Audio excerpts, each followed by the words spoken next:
But they cried that Funke cried for this matter. Hey, I want to go back to my father's house. They cried that this small thing now that just happened though. They cried that Funke cried. Probably when I was saying, oh no, I don't want to buy this, I was happy that I don't want to buy anything. There's no shish. Okay, we got married on the 13th of the month. We are doing honeymoon on the 13th. 12th. Causes of conflict, guys. Remembering, we'll go. That will be our second point. Sorry. Yes, it was on the 12th. Yes, it was 12th. And before we talk about this one, please, if there are any kids around, please ask them to excuse me. At this point, please ask the kids to take a walk. Okay. Yeah?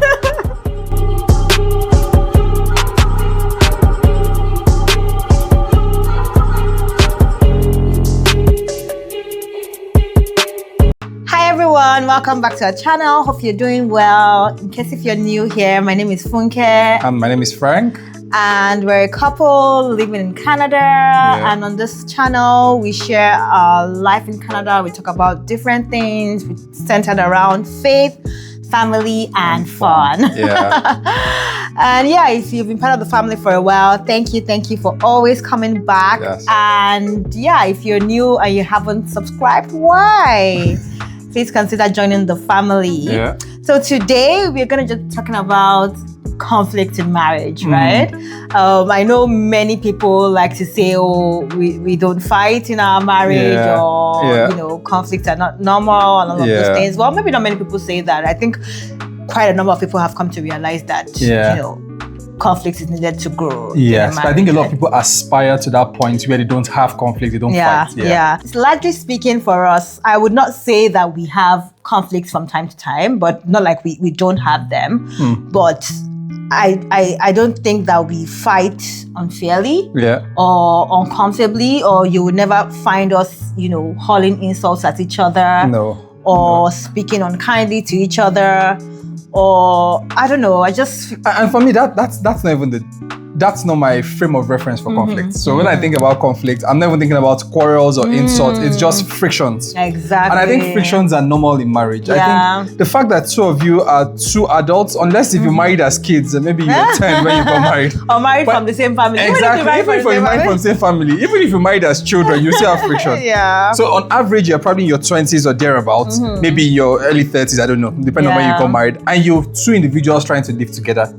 It is absolutely normal that there will be some form of friction between two of you. You guys can never or should never agree on see things from the same perspective. If both of you see everything from the same perspective, one person is lying. One person is lying. One person is not being honest in that relationship. So yes, again, like Funke said, quarreling in terms of throwing out harsh words to each other or abuses to each other is no. Or domestic violence. So if you're watching this and that's like typical in your relationship or in your marriage, it's unhealthy. Please talk to somebody, talk to a therapist, talk to your pastors. Like just find ways around it. I was watching a movie and I digress. Sorry, babe. Before you go into that, before you talk to therapist and talk to your pastor, talk to the partner. True. Talk to your partner. Let them know that you come. You're not a dump yard for abusive words. Very true. Very true. Sorry, I cut you short. No worries. I was going to say that I was watching a Nigerian movie. I've been watching lots of Nollywood videos, guys. On YouTube. So I watched one very recently. I think Chasing Grace was the title. And I don't know why they like to depict that period of the guy is, being abusive and being, physically abusive, emotionally abusive. And then the woman is a Christian and praying and submissive and all of that. And then after she has suffered, the guy now please. Life, I'm not saying that exactly. I'm not saying that if that's your situation, God can make things better. But that should not be the standard. That should not be typical. Like you don't have to suffer for you to get to the glory, right? I think it's about marrying right from the start, quite honestly. Because the guy you're praying for, was it different from the guy you were dating? What changed? Why all of a sudden now you need to pray? Or maybe both of you were on the left side, now you have moved and he didn't move with you. This is another thing I think kind of causes conflict in marriage as well. Like maybe I'm good ahead of myself here, but when one partner is growing and the other one refuses to grow, you've grown, you've become a level 10 version of you, and the partner that you met at level 1 is still at level 1, and you just can't seem to understand that. But I think the beauty of marriage should be that both of you should help each other grow.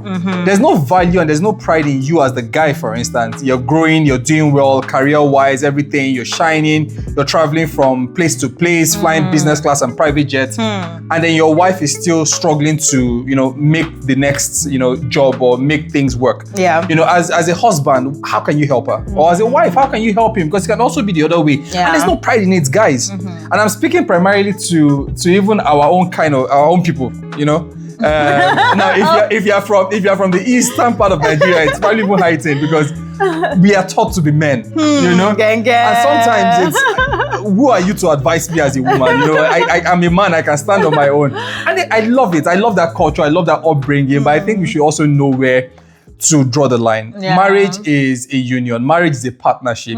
You and your wife are one. I always say to Funke, there's nothing like your money and my money. It's our money. So if you're giving someone money and I'm giving someone money, and it affects both of us. So we both need to know it. I know people joke around and say your money is your money, my money is my money. No. It's our money. Marriage is one. And so some of those things are probably the things that cause conflict in marriage. So are we already starting? Are we starting from there? We can. Finances, maybe? Finances? Yeah. Funny enough, I don't think finances has caused problem between you and I. I used to say, and I'll openly admit this, I used to say to Funke that we don't necessarily have a financial relationship. And I'll tell you why. The reason why I used to say that was not you, babe. Because quite honestly, and I'm not saying this because Funke is here. But of course she's here. But Funke is a very generous person. As in, I know fewer people that are that generous. She's absolutely generous. There was something she just did literally yesterday, not to me, to someone else. And I'm like, this is the heart of who she is. She's absolutely generous. Yeah? You remember? I was like, what? Okay. Yeah, but it's just naturally who she is.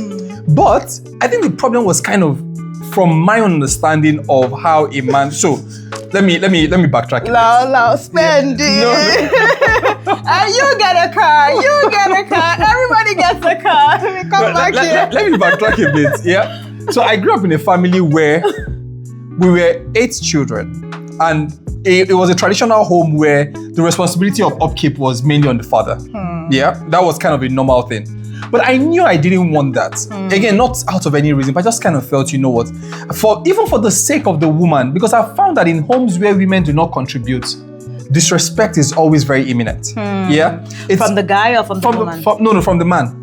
So when you as a woman, you just sit and collect. There's a level of respect the man would not give you, because at some point he begins to ask, what are you bringing to this table? That question, but feminists will come for you right now.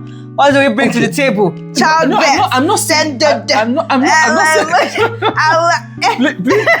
forgive me if I'm offending anybody out there. Yeah, but my point is this. It's based on my observation. I'm not saying it's right, and I do not endorse any form of disrespect or demeaning in marriage. No, it's absolutely wrong. I don't endorse it. But what I'm saying is, based on what I've seen, I find that most times it holds true. The few examples I've seen, I find that most times it holds true. So what I wanted right from a very early age in my marriage is a situation where, as the man, I know I'm the breadwinner. I carry primarily most of the things. For a long time, and Funke and I never really had this conversation of this is what you do, this is what you do, this is what you bring. So no, we never had that. In fact, I used to say it back then in Lagos, babe, that the food I ate while we were in Nigeria, I didn't know how it was done. What I know is that Funke, sometimes she just comes back from work and she branches and gets some things. Or on Saturday, she tells me, babe, I'm coming out to get to the market and pick up some things. And that's it. But of course, the rent, her car, Funke never knew what the price of fuel was in Lagos. And in Canada. And even in Canada, actually. She never bothered with anything about gas. All she knew that on Monday, she had a full tank. And every time her car was needed to be filled up, it was filled up, So those kind of things, I knew my role as the man to take care of all those things. But without it being said, I appreciate, and I used to say to her, I really appreciate the fact that you take care of some of these things without necessarily being a contract. Yeah?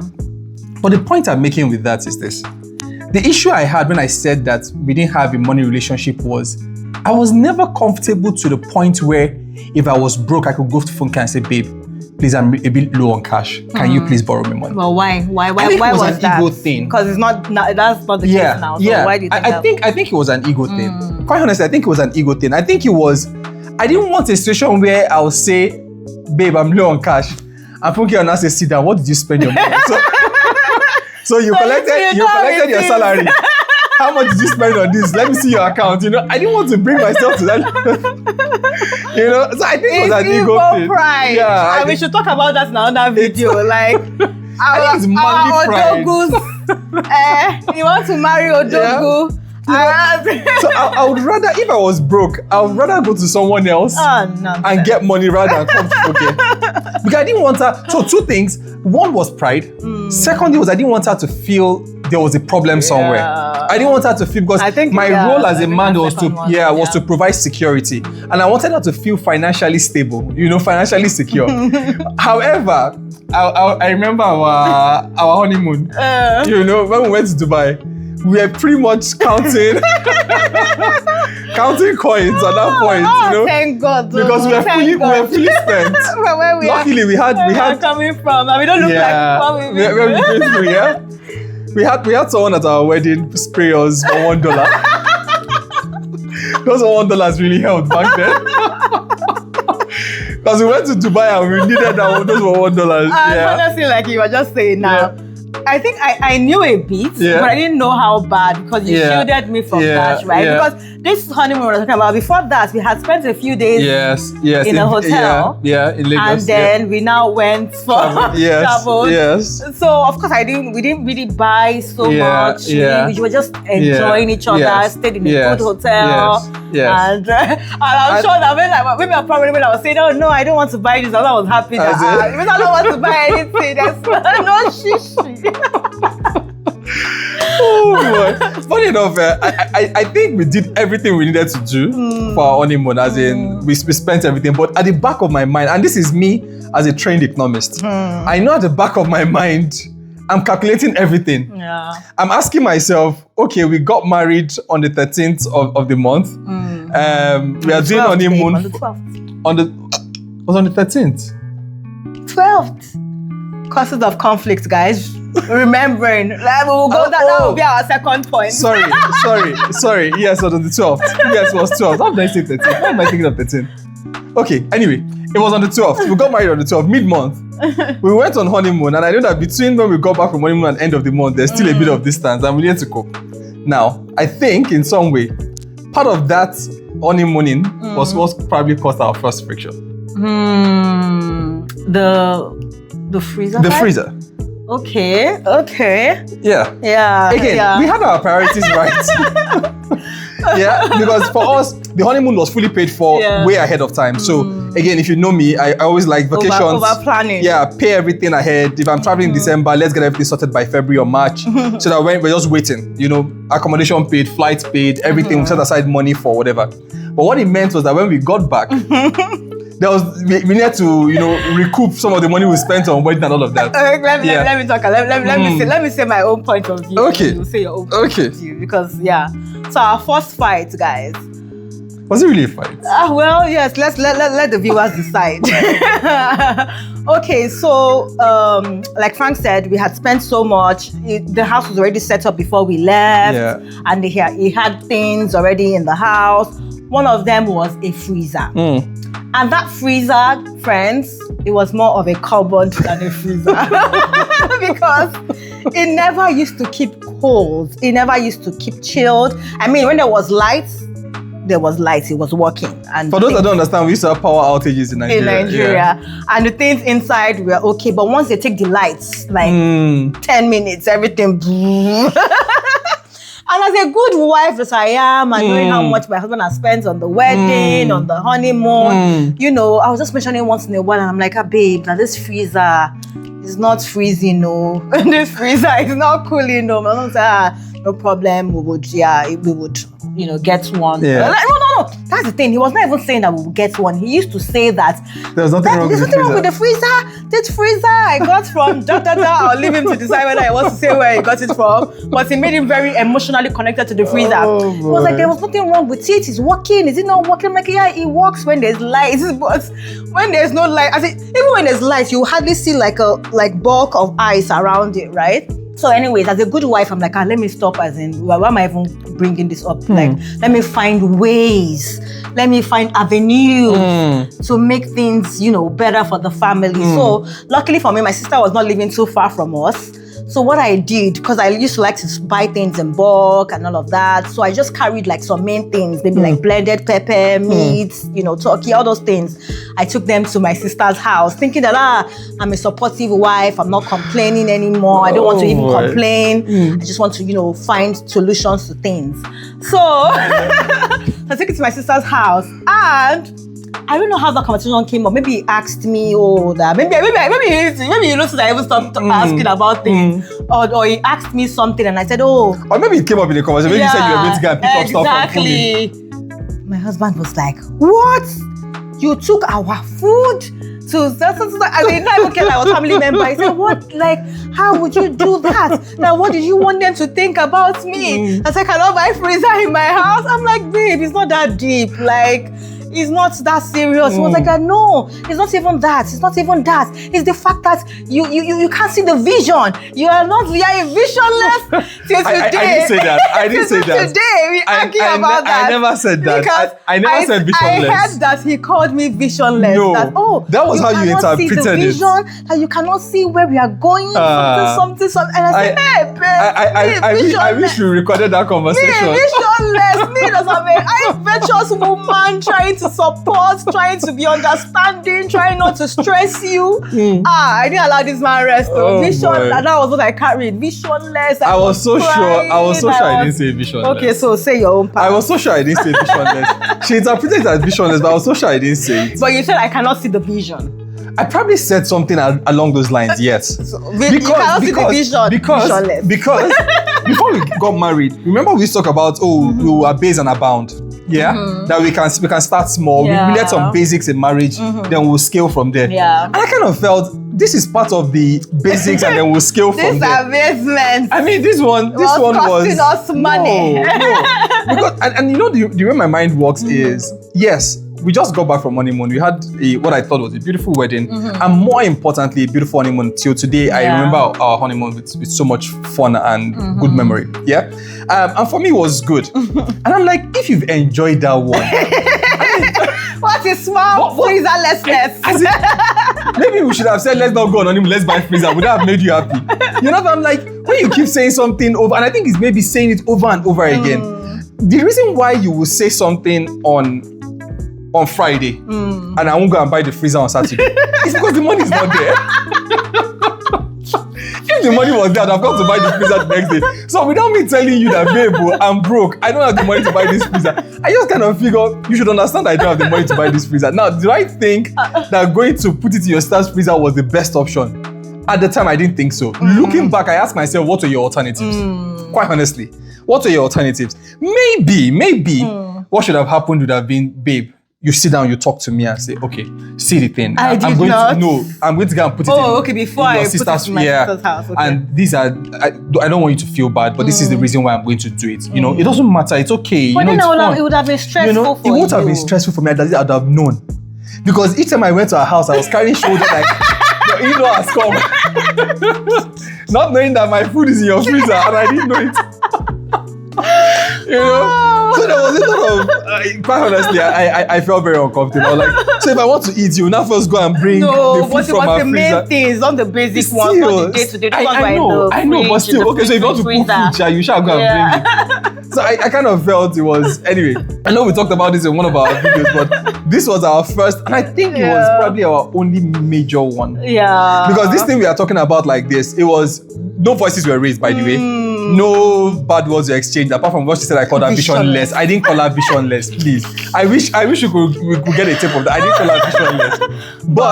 But the cry that Funke cried for this matter. Hey, I want to go back to my father's house. They cried that this small thing now that just happened though. They cried that Funke cried. I think it was the cry that ended up helping us buy the freezer. We had to buy freezer last. But friends, I think this is just a time to say that for young couples, you don't have to have everything. You know, you don't have to have everything figured out. Like Frank said earlier, have the basics, communicate, know what you would abase with, know what you are bound with, know the importance, the wants, the needs, and just be patient. If you marry somebody that, like, money, when it was like, we were not when we didn't have as much as we do now, I never even fretted at all because I just know who I married. I knew the leader that I had. I knew where we were going to, and that was what pained me when you said I was visionless, because I was ready to, like, be patient, build something. And so, like, those are the basics that you should look for. And today I might as well boast that I have 2 freezers right now. Seriously? Freezer is no longer a problem now. But so start small and build up. And I think one of that thing to add to what you're saying, babe, is this. For whether the ladies or the guys, I think this might primarily skew towards the ladies. You're coming from your father's house. Your father is probably in his 60s or 70s. He has had time to grow. He has provided a lot of things. Don't expect necessarily. Now, some people marry multi-billionaires that are 20 and everything is set up. But if you have to go to your husband's house, understand that you may not necessarily have all those basics that your father already provided. Even your father scaled at some point. He didn't start where he is right now. So when you come to your house, don't be like, oh, in my father's house, I wasn't doing this. In my mother's house, no, this is not your father's house. This is your own house now. You're about to create that future for your own children, and it takes time for you to build that. So you must be willing to kind of abase and build gradually. The other thing is communication is also very important. Very key. We always say this. I think we kind of already talked about that. In every marriage, I kind of feel like communication is always almost kind of the beginning or the end of a marriage. If there's no communication, things would definitely go bad. Communication and how you communicate it is very important. And also, not apart from just how you communicate, and also the other person feeling heard. Because I feel like one of the things that gets to me and that becomes an issue sometimes is like, I'm like telling Frank that, babe, I don't think that you heard me. And for me, sometimes, if I'm being honest, I've grown now. I feel like once I'm trying to bring up an issue and Frank's response is not the response that I had in my head or the way that I thought that he would, react to it, I will feel like I've not been heard. That's a really good one. And then I will carry that around and just, And I remember saying to you that you can't ask me a question and script the answer you want me to give you. If you say something, I'm at liberty to respond in my own way. You can't be expecting a templated answer from me. It might not be what you want to hear, but it's my own answer. And also in that as well, how you, and maybe I'm speaking ahead, but also how you resolve. Sometimes when we are having like an issue that we want to trash, I just want to talk about it. I just want to talk about it, and then from there have Frank hug me, and and of us make up. And that's the end for me. Because probably before I even talked about it, I've already thought about it. And I will expect that once I talk about it, that's the end. But it's at that point that Frank will now want to, okay, let me think about this. Let me, let's be logical. When, like, can you explain more? When you said I made you feel like, what are the examples? I say, brother, I don't have example right now. I'm just saying that. But it's very true, because for me as a guy, if you tell me that you made me feel bad or you made me feel some funny way, I want to know exactly what I said that made you feel that way. Give me what is it? What did I say? What did I do? How did I? So that next time I can avoid it. But for you, you're just like, I don't know what you said or what you did. I just not overall. That's how I felt. And that doesn't help me. Prevent it the next day. But it's interesting because as you were speaking, one of the things I thought about too was the way you communicate things matter. I find that sometimes we communicate things out of our own emotions, and sometimes you're not seeing the full picture. So I'll give you an example, for instance. Again, I'm not even sure if it's the way or the timing.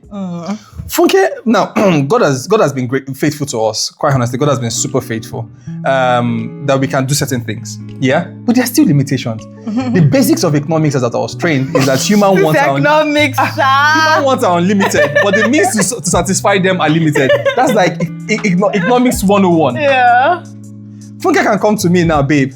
I think we should travel to so place. I'm like, okay, that's not a bad idea. The next moment she's coming, babe, I think we need to renovate something. I'm like, that's not a bad idea. The next moment she comes again, I'm like, all these things, they cost money. And if you know, money is not something she sits down to think too hard about. Focus on that mindset that I cannot suffer to earn money and suffer to spend it. No. Me, I sit down, as in half of my day, I'm calculating money in my head. Yeah, so each time she's saying it, when she says I need to travel, all I think about, okay, that's $20. I need to renovate, okay, that's $15. Sorry, $15,000, $20,000. We need to do something. And I'm like, where's that money going to come from? We need to sacrifice something to do it. But for her, she just believes that there's a way we can make everything happen. And I'm slowing down, I'm trying to explain to her, okay, babe, one has to give for the other. And she just can't, sometimes she can't understand, but I think there's something about just understand that your partner is in the same boat with you. Yeah. They want the same thing you want. The timing might just not work. You might need to pace it out and say, okay, what do we need to be able to do this? Can we do all this at the same time? Or do we need to stagger it? And sometimes the things you want to do, I don't even see the need to do it in the first place. Quite honestly. Sometimes I don't even see the need. But I've also come to trust that some of the things you say that we need to do, quite honestly. Yeah. In hindsight, when we do it, I'm like, oh, I'm glad we actually did that, even though it cost a lot, but I'm glad we did that. And I guess I've also come to that point where, as well, I know that when Frank says no, I guess sometimes I'm always like, okay, we have the investments, we have savings, we have you've heard Frank talk, he's an economist, and then he's an Igbo man, and then he's so I kind of feel like he's always calculating, which is good, which I admire, because without him, honestly. But so if we have the investments, we have the savings, I just feel, live for today, live in the moment. We don't have to have, I don't want to give examples now, but like you jokingly said, suffer to earn, suffer to spend. Let's just, enjoy YOLO. I know. But I think we've come to that point where we just feed off each other and balance out each other and understand. Yeah, that's 11 years in the I think one of the things that reminds me of is, I remember back then, Funke would say, okay, you know what, it's okay, I can pay for it. I'll pay. I'm like, it's not your money, it's our money. Whether you're paying for it, it's not as fact, I know you can pay for it, but no. It's still our money. We're not going to spend on this thing because it's just not working for us to spend on it. Yeah, but I think it's just understanding each other. And I think that also brings a point to another point that we can talk about, and just knowing that you are working as a team. Yes. It's like you said, it's not my money, it's not your money. It's just working as a team. Yeah. Knowing that, when Frank disagrees with me or when I disagree with him, it's disagreeing with the issue. It's not me. With it's the not person, him, exactly. Right? Exactly. Just learning to work as a team and just understanding each other, communicating is very, very vital. Yeah. Like we are fighting the issue, not each other. Not each other. Yeah. The enemy is common between two of you. You guys are not the enemy. You're not fighting yourselves. Yeah. You're fighting the problem. All you guys are trying to do is build a future for tomorrow. Yeah. And you guys are on the same team. So again, you just have to rally around.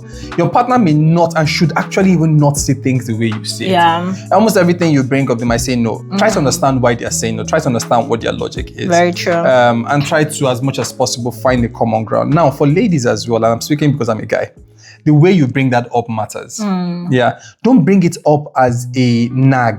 Because you're like, oh, I've said this thing, this gas cooker is not working again, I cannot cook. Truly, the gas cooker might be bad. And it needs to be changed. But you see, you will get it faster when you say, my baby, I know you're hungry now, I need to make food. If only this gas cooker was cooking well, I would have made food for you. Versus, what kind of sofa head is this? Why can't I? Babe, when you're talking like this, please let them know that you feel like I talk like that. So no. I'm not saying ladies generally. Yeah. You get things faster when you communicate logically versus nagging over things. Well, jokes aside, I think that's another thing that might cause friction with us as well, because sometimes when and I think it's common with ladies. When I want something done, like around the house or something, it's, and this, I'm not saying something big, or maybe what example can I use? Just a very wild example. Oh, we need to change the light bulb. Exactly. Let's use that. And I said we need to change the light bulb. That light bulb, if you don't mention it, that light bulb will remain unchanged for a bit of a while. So sometimes just okay, maybe you did not hear the first time. babe, we need to change the light bulb. Okay, we need to change the light bulb. Okay, maybe I should just change this light bulb myself and let it rest. Or maybe you can just be patient and understand that, okay, it will eventually change. Because in the mind of a woman, we're just like... No way, I've seen many Instagram videos like that. 2 minutes after, she's doing it herself. And it's funny how when we see all those kind of reels, we send it to each other so that to validate to say, oh, okay, it's not, I'm not the only one. But another thing that could typically cause a fight is just like not choosing your battles. And I say this, I'm flipping it the other way. There's some strengths that I know that Frank has, some strengths that I know that I have. Like there's no point. This is what time in marriage probably has taught me as well. There's some things I would not go on and on about anymore because I just know that that's just who he is and that's just who I am, right? And let me give a very small example. Like Frank can help with washing dishes, he can help with, you know, things around the house.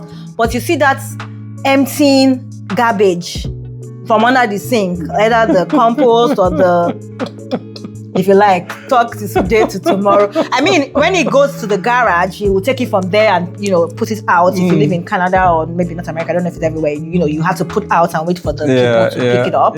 He will do that. But that from the kitchen to, there's no point. Imagine if I'm going on and fighting over it. No, like, there's no point. So just choose your battles.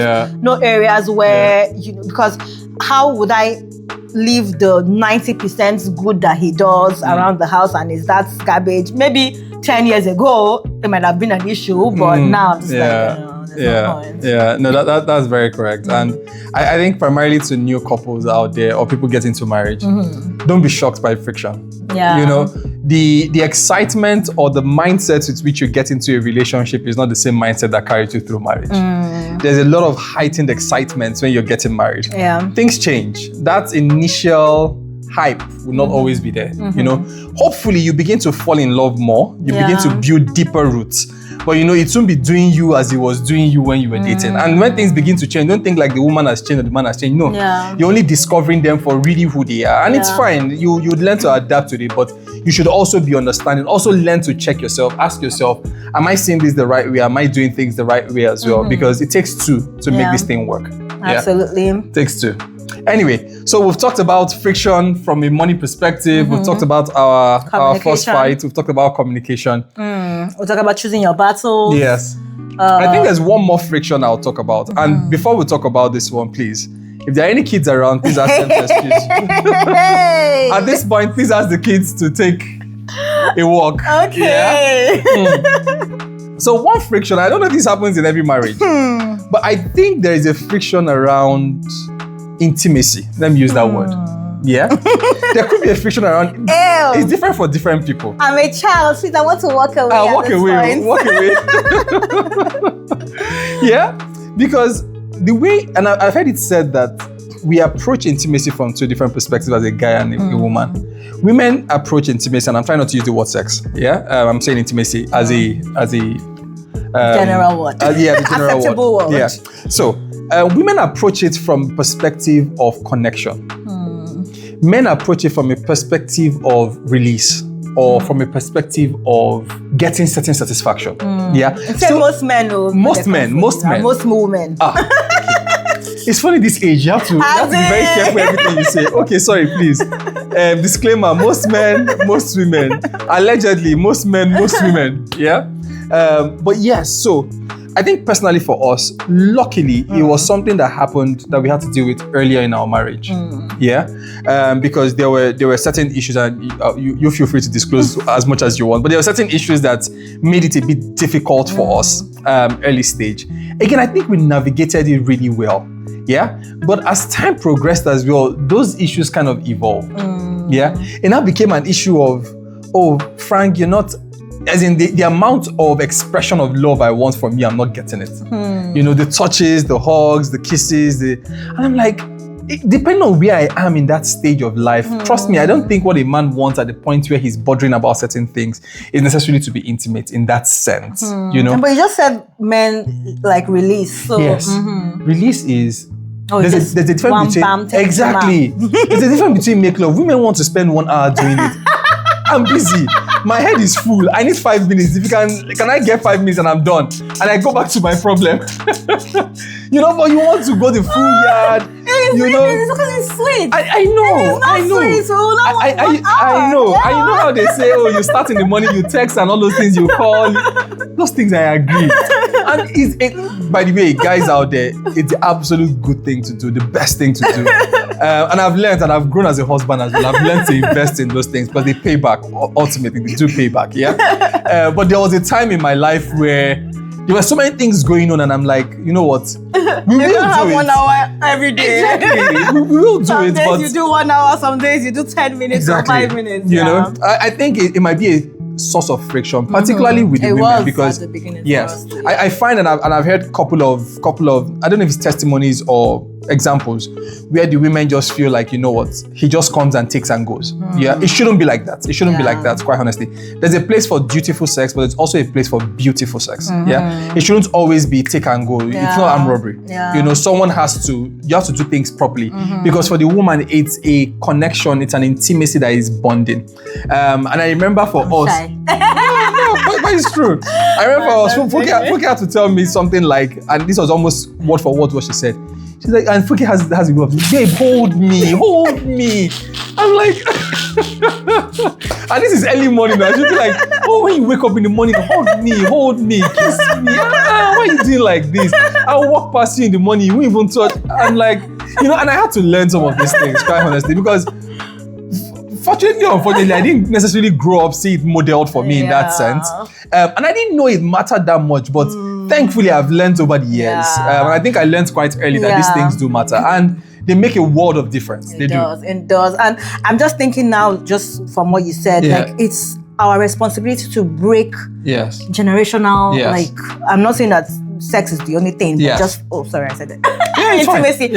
I'm not saying that is now the reason why I'm saying this, but just little things, because your kids are watching now, because Frank just mentioned now that, you know, and even probably for me, it's not like I really saw that modeled for me, but our kids would certainly not. In fact, if anything, they think it's too much. Exactly. I now pity their own spouses, because they will now come with that expectation. And then, so really, whatever you don't want to see continue, like in your generation, either from a financial perspective, from a spiritual perspective, for an intimacy perspective, any perspective, it's your duty to nip it in the bud so that your children will have a better future. Absolutely. No, that makes a ton of sense. That makes a ton of sense, because they're also looking at us. They're modeling what we do, and ultimately they'll carry that along to their own future as well. Yeah, and I think another thing that probably causes friction, like just like Frank said, is probably like love languages. Because as you would already can tell, mine is physical touch, but that's very low on Frank's radar. And that's another thing, because people sometimes expect that, you know, guys should be the ones that physical touch is their like number one love language, and then the other way.